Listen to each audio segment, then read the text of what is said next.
नमस्कार दोस्तों, स्वागत है आपका। दोस्तों बता दें कि खिलाड़ी नईकी जो कि पावर स्टार पवन सिंह जी का गाना आने वाला था, उसका जो कि टीजर रिलीज कर दिया गया। जाकर आप जो कि ग्लोबल म्यूजिक जंक्शन पर जाकर देख सकते हैं। दोस्तों वहीं पर बात करें कि कल सुबह में इसको रिलीज किया जा रहा है गाना। तो दोस्तों पहली बार चैनल को सब्सक्राइब कर लीजिए ताकि हमारी वीडियो आप तक पहुंच सके। दोस्तों बता दें कि कल 6:30 सुबह में इसको रिलीज किया जाएगा, जो कि ग्लोबल म्यूजिक जंक्शन से जाकर जो कि अभी से इस पर टीजर पर ज्यादा से ज्यादा प्यार दीजिए। दोस्तों कल जो कि तहलका मचा देना, हर धुआं धुआं मचा देना। दोस्तों वहीं पर बात करें कि पावर स्टार पवन सिंह जी जो कि गजब के लुक में दिखाई दे रहे हैं, जो कि बॉडी सॉडी एकदम दिख रहा है इस गाना में। जो गाना एकदम जबरदस्त है और बवाल होना। इसमें पवन सिंह जी के भाई जो कि ऋतिक सिंह जी भी नजर आ रहे हैं। जी हाँ दोस्तों, ऋतिक सिंह जी भी गजब का लुक दिखाई दे रहा है। उसी पर जो उनका एक मॉडल जो कि इतना खूबसूरत लग रही है, क्या गजब का गाना है दोस्तों, जो कि कल तहलका मचाएगा।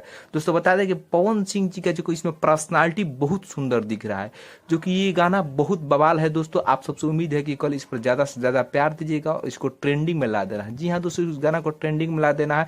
दोस्तों आपको ये वीडियो कैसे लिए कमेंट करके बताइए। क्या सुबह में कल गर्दा उड़ा देना है कि नहीं, कमेंट करके बताइए। धन्यवाद।